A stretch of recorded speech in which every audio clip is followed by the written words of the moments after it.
अस्सलाम वालेकुम dear friends, मैं हूं मोहम्मद अब्बासी। आज डिस्कस करते हैं मेडिकल प्रीफिक्सेस।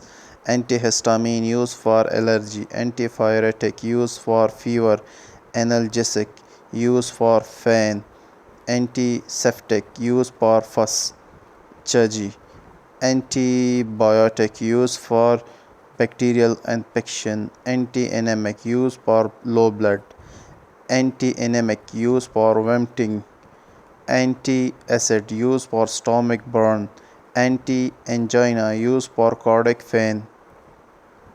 अब आते हैं anti hypertensive use for BP, anti coagulant used for narrowing of blood, antipsychotic used for psychosis, anti-anxiety used for anxiety, anti-stroke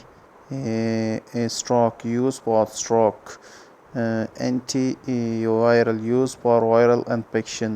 thank you friends, मेरे यूट्यूब चैनल को ज़रूर सब्सक्राइब करें। Nursing with Abbasi link bio में है। Thank you friend.